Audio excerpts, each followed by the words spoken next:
before they cross the line. And it works on most of you because it sounds so damn reasonable. Everyone gets tired, work piles up, stress builds, hormones shift. Who hasn't felt drained and not in the mood? You hear this line and your instincts tell you to nod, be understanding, and let it go. But here's the truth that most women will never tell you. When she loves you, stress doesn't push her away. It pulls her closer. When she's tired, she still craves your arms around her. Maybe not for wild passion every night, but for closeness, for comfort, for feeling safe in the man she trusts. Real love doesn't shut down physical affection. It seeks it out, even in exhaustion. So when she suddenly has no interest in touching you, no spark for weeks or even months, when she flinches at your hand on her back, when she treats even casual closeness like a burden, that's not about stress. That's about redirection.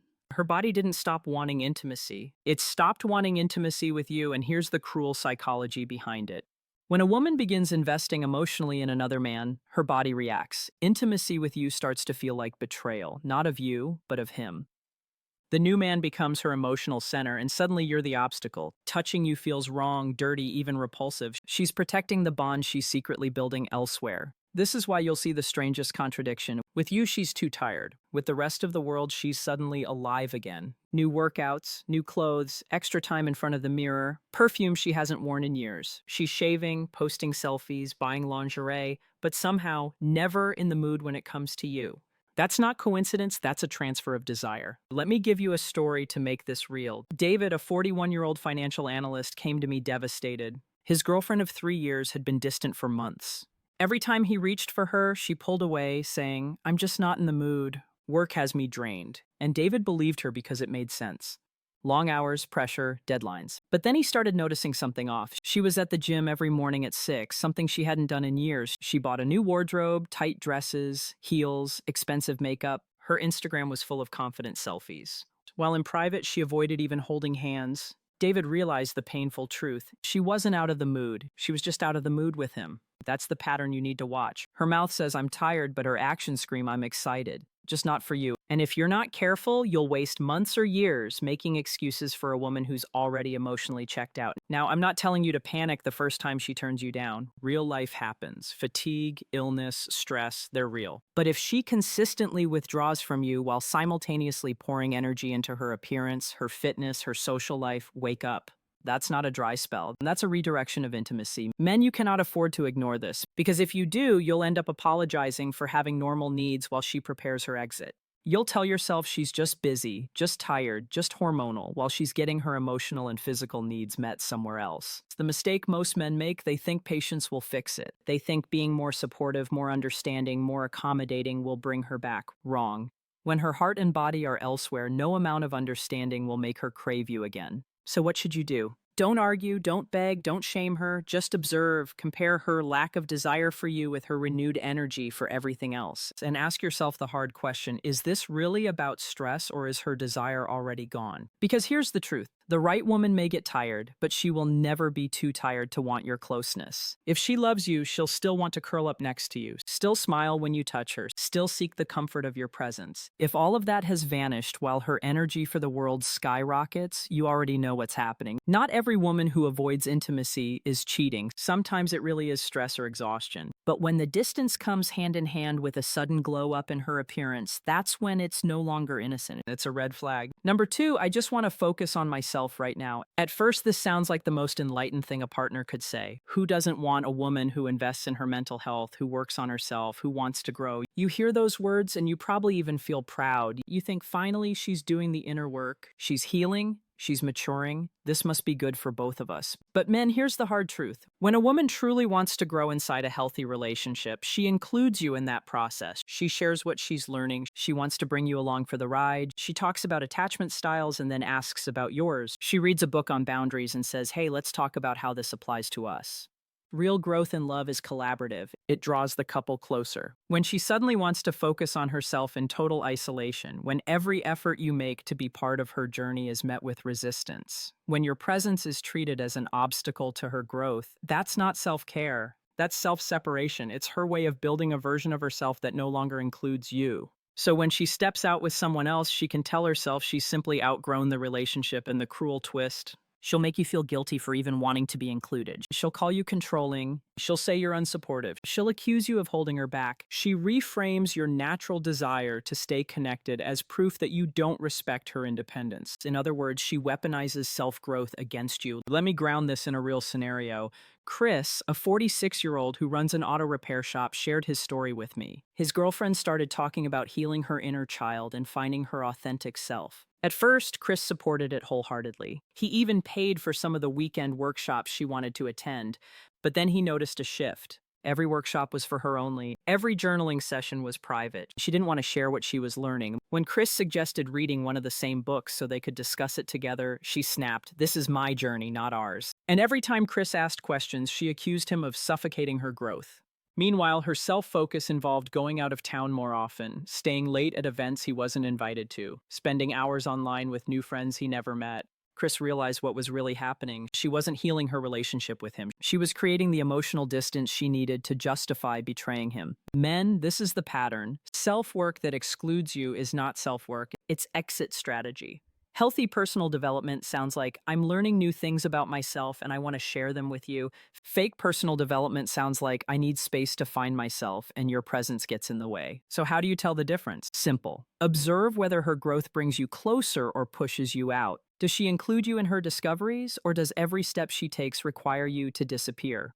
Real growth makes love stronger. Fake growth makes betrayal easier. And here's where most men get blindsided. Because the language she uses sounds so noble, so evolved, healing, boundaries, inner child, authenticity. These words are powerful shields. They make you feel selfish for questioning her. They make you doubt yourself for wanting to be part of her life. And that's exactly the point. If you feel guilty for asking to be included, she's already flipped the script on you. Men, don't get it twisted. A woman who loves you will never treat you like a roadblock to her evolution. She'll see you as part of it. If instead she frames your love as the obstacle to her growth, understand what's really happening. She's not healing, she's rehearsing her exit. Of course, self-growth can be genuine. Many women truly mean it. But when her growth journey keeps excluding you, that's not self-care. It's groundwork for walking away. Number 3, you're being too controlling. This is one of the most clever deflections women use because it makes you doubt yourself instantly. You ask a perfectly reasonable question, where were you last night, or who were you texting during dinner, and suddenly you're the bad guy. Instead of answering, she flips it.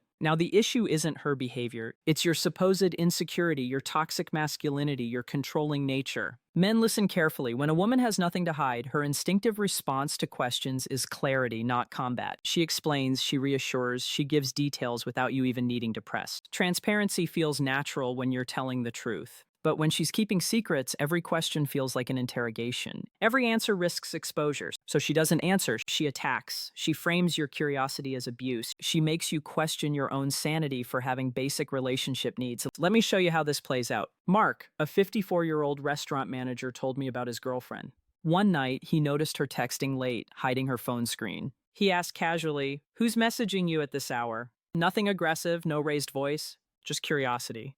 Her response, she exploded, "Why are you always checking on me? You're so possessive. I can't breathe with you. You're insecure, controlling, toxic." Within minutes, Mark found himself apologizing for even asking. He left that conversation believing he had done something wrong when all he had done was ask a normal question. Later, he learned she had been building a relationship with a coworker. Exactly the man she was texting that night. The attack wasn't random, it was calculated. That's the key, man. When the truth threatens exposure, the best defense is offense. By attacking you, she shifts the spotlight off her behavior and onto your supposed flaws. And if you're not careful, you'll spend weeks, months, even years apologizing for simply wanting honesty. Now, let's be fair for a moment. Yes, some men truly are controlling. If you're demanding her passwords, tracking her every move, monitoring her friendships, that's not love, that's paranoia. But that's not what we're talking about here. We're talking about basic relationship questions, the kind any healthy couple should navigate easily. Where were you? Who's this new friend? Why are you coming home late?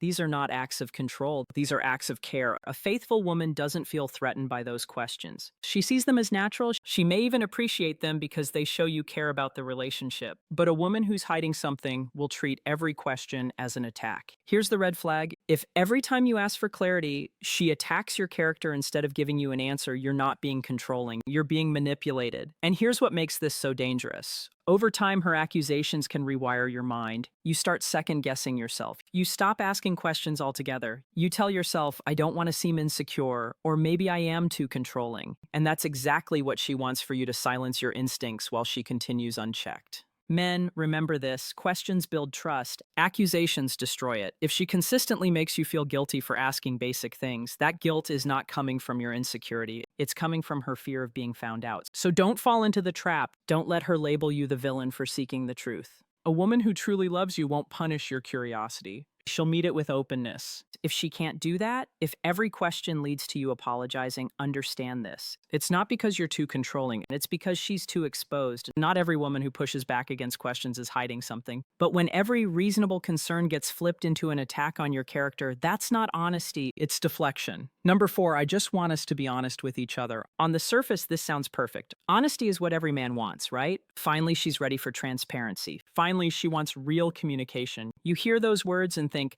this could fix everything, but here's the deception. She's not asking for honesty. She's setting the stage for selective honesty. That means she gets to dig deep into your life, your past, your vulnerabilities, while carefully curating what she reveals about hers. It looks like openness, but it's actually control. Here's how it works. After announcing this new commitment to honesty, she suddenly becomes curious about everything in your life. She wants to know your childhood traumas, your regrets, your mistakes. She asks about every woman you've ever dated, about your insecurities, about the worst moments of your life. And you open up because you think that's what real intimacy is. But when you flip it back, when you ask about her new male coworker, or why she's been distant lately, or why she hides her phone, suddenly the tone shifts. She says you're interrogating her. She says, I thought we agreed not to be controlling. She accuses you of lacking trust. In other words, she uses your own desire for honesty against you.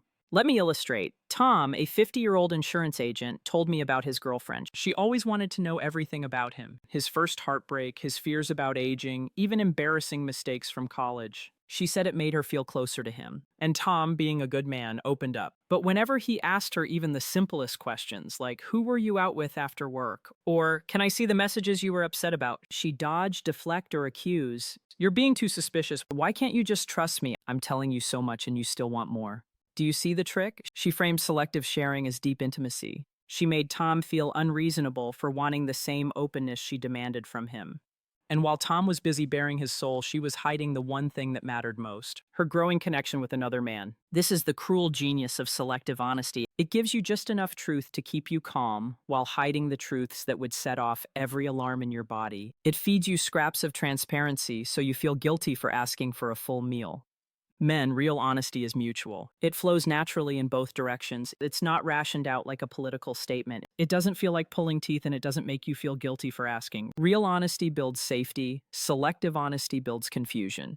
Here's the red flag. If she's open about things that make her look good, or things that win your sympathy but shuts down when the questions cut closer to her behavior, understand what's happening. That's not vulnerability, that's strategy. And the longer you buy into this, the more she gains control. She learns everything about you, your weaknesses, your fears. While you learn almost nothing about her reality, and by the time the truth surfaces, she's already rewritten the story in her favor. So don't be fooled by this polished version of honesty. Watch how it plays out. Ask yourself, does her openness make me feel secure? Or does it make me feel like I'm crazy for wanting more? If it's the second, you're not dealing with honesty. You're dealing with manipulation. Men, hear me clearly. The right woman won't ration the truth. She won't make you feel guilty for wanting transparency. She won't weaponize honesty as a shield for secrecy. She'll make the truth easy to see, not impossible to find. Real honesty is mutual, not selective. If she shares small details but dodges the big ones, that's not openness, it's strategy. And strategy in secrecy almost always points to betrayal. Now let's get to the one thing you must do when you hear any of these lies. This is the turning point, men, so listen carefully. The instinct most men have is to argue, to demand answers, to become the detective in their own relationship. But that only drags you deeper into her closeness in small ways, cuddling, holding hands, spending quality time. Or has she withdrawn completely while suddenly investing in her appearance for everyone else? That contrast tells you everything. When she says, I just want to focus on myself, don't beg to be included.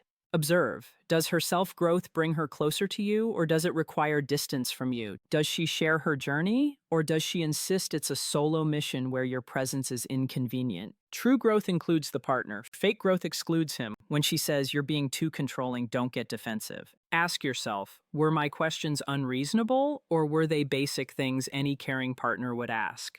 If it's the latter and she still attacks you, that's not about you being controlling. That's about her needing cover. When she says, I just want us to be honest with each other, don't get swept up by the promise. Watch if the honesty flows both ways. Does she give you transparency as freely as she demands it from you? Or are you the only one on the interrogation chair while she carefully curates what she shares? This is how you protect yourself. By stepping back, observing patterns, and letting her behavior reveal the truth. You don't need to expose her with arguments. She'll expose herself with her actions. And here's the most important piece. Trust your intuition. Men, your gut is not paranoia. It's data. It's your subconscious noticing shifts in tone, energy, micro expressions.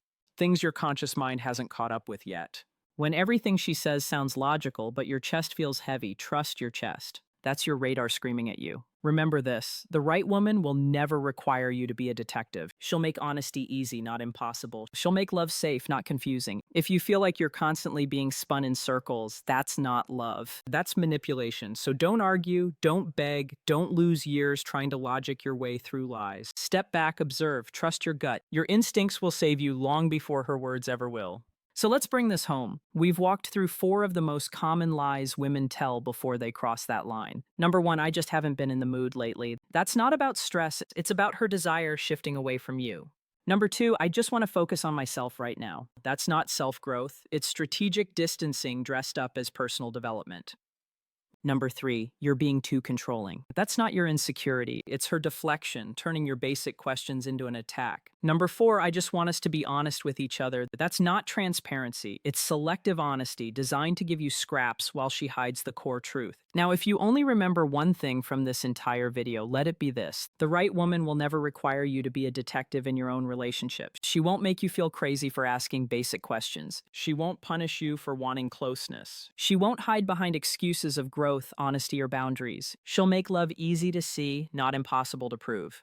And men, this is where your power comes in. You don't win by arguing. You don't win by begging. You win by watching, by trusting your gut, by walking away when her actions scream louder than her words. That's how you protect your time, your heart, and your sanity. So here's what I want you to do. If this video gave you clarity, don't just sit on it. Hit that like button right now so other men wake up too. Subscribe because every week I'll be exposing the truths nobody else will tell you. Drop a comment. Tell me what city you're watching from because men around the world are fighting the same battles and you are not alone in this. And share this with a brother who needs to hear it. Remember, manipulation thrives in silence. Truth spreads when men like you speak it, share it, and live it. Don't stay in the dark, stay awake, stay sharp, and never let anyone convince you that confusion is love.